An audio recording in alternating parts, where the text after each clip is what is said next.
A tutorial about power and work. Work that is done slowly means low power is generated, while work that's done quickly means high power. The climber on the left does the same amount of work as the climber on the right. But because the climber on the left does it quicker, he's going to generate more power. Another way of saying this is power is the rate of doing work. And the equation we use is power equals work divided by time. So if we look at these two problems, the only difference is that the time taken is different for each climber. Each do 900 joules of work.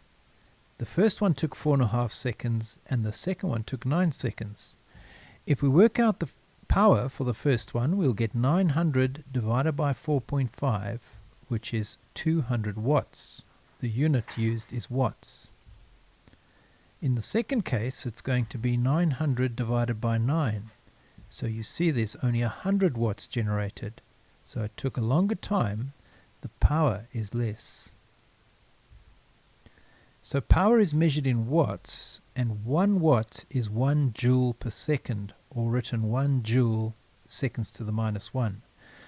Remember, work was in joules and time was in seconds, so that's where joules per second comes from.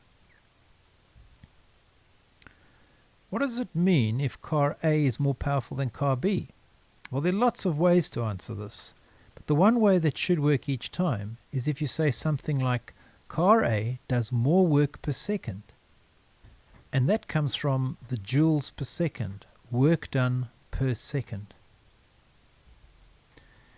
We'll have a power triangle, so it's work over time. If we want the work, we cover the W and we have PT left on the bottom, so power times time. And if we want the time, we'll have W over P, or work divided by power. In this problem that you might have seen before, we're going to add the time in. So the man uses 60 newtons over 30 meters, and he does it in 6 seconds. So we want power is work over time. Well, we're not given work, so we need to calculate that first. So work equals force times distance, which will be 60 times 30, which is 1,800 joules. Substitute that into the power equals work over time equation, 1,800, and divide by the time. You end up with 300 watts. How about this one? It takes him 0.5 seconds to lift a 20 kilogram weight 3 meters. Have a go, see what you get for the power. Well, hopefully you paused the video. Let's have a look. We want power is work over time. Again, we don't have work, so we'll work that out first. We don't have the force, but we do have the mass. So we can work out the weight. Remember, 20 times 10, or mg, times by 3, because that's the distance it's moved. And that works out to be 600. Substitute that into the equation for power, so that's 600 divided by the time, which is 0.5, which gives you 1,200 watts. Now if you're asked to calculate the work, let's say we've got a little cyclist.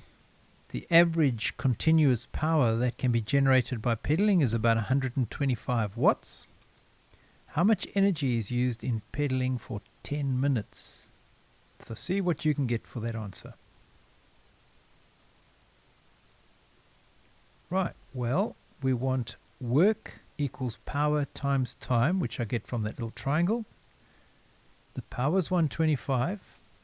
The time is 10 minutes. Remember to change that to seconds, so 10 times 60. And that works out to be 75,000 joules.